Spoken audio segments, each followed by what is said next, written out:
வந்து ஓன் ஃபண்டில் செலவு பண்ணி போட்டது. இதில் பார்த்தீங்கன்னாக்கா குறைஞ்சது போஸ்ட்டுக்கு மட்டுமே 23,000 24,000 28 ஆச்சு. அதுக்கப்புறம் அவங்களோட மேனுவல் சார்ஜஸ் எல்லாமே சேர்த்து ஒரு 30,000 ஆயிடுச்சு. இது வந்து போஸ்ட் போடுறதுக்கு மட்டும். அதுக்கப்புறம் 3 ஃபேஸ் லைன் எடுக்கிறதுக்கு நம்ம டெபாசிட் கட்டணும். நீங்கள் என்ன டேரிஃபில் எடுக்கிறீங்க அப்படின்றத பொறுத்து தான் அந்த டெபாசிட் மாறும். இப்போ இண்டஸ்ட்ரியல் போகிறீங்க, கமர்ஷியல் போகிறீங்க அப்படின்னாக்கா அதுக்கான டேரிஃப் வந்து வேரி ஆகும்.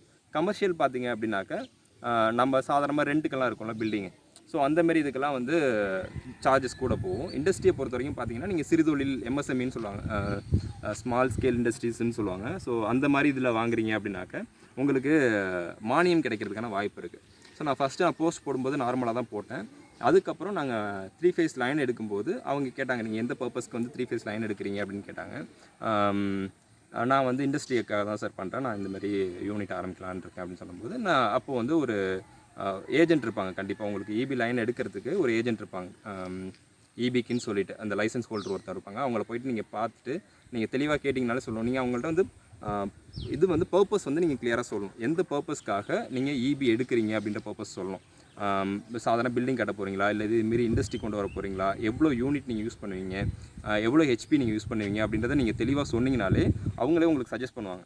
ஸோ அதுக்கு முன்னாடி நீங்கள் ஓரளவுக்கு நீங்கள் ஒரு ஐடியாவோட போகிறது பெட்டராக இருக்கும். ஏன்னா எனக்கு இங்கே சொல்லும்போது நான் கூகுளில் நல்லா தேடி பார்த்துட்டு டேரிஃப் டீட்டெயிலாம் பார்த்துட்டு அதில் இண்டஸ்ட்ரினா என்ன, கமர்ஷியல்னா என்ன, ரெண்டட் பில்டிங்னா எப்படி, இதுமாதிரி எம்எஸ்எம்இனா எப்படி, அதை எக்ஸ்பாண்ட் பண்ணணும்னா என்ன பண்ணணும், என்ன ஹெச்பி மோட்டர்ஸ் யூஸ் பண்ண போகிறேன். ஏன்னா அதுக்கு முன்னாடி நான் கொட்டேஷன்லாம் வாங்கிட்டேன், கோயம்புத்தூர்லேருந்து கொட்டேஷன்லாம் வாங்கிட்டேன். அப்போது மோட்டர் டீட்டெயிலே எனக்கு தெரிஞ்சிச்சு. இப்போ ஒரு மோட்டார் வந்து எத்தனை ஹெச்பி இருக்கும் அதெல்லாம் கன்வெர்ட் பண்ணி தான் அவங்க டேரிஃப் இது பண்ணுவாங்க. ஒரு யூனிட்டுக்கு 1700 1800 வரைக்கும் பே பண்ணுவாங்க.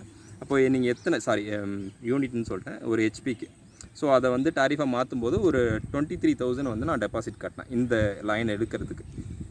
ஸோ அதுக்கப்புறம் தான் வந்து அவங்க லைன் எடுக்கவே வந்தாங்க. அதுக்கப்புறம் வந்து உங்களை செக் பண்ணுவாங்க. ஸோ அதுக்கப்புறம் அந்த லைன் பார்த்துட்டிங்கன்னா உங்களுக்கு தெரியும், அந்த கேபிள் வந்து மேலே ஒரு பிளாக் கேபிள் போகும்.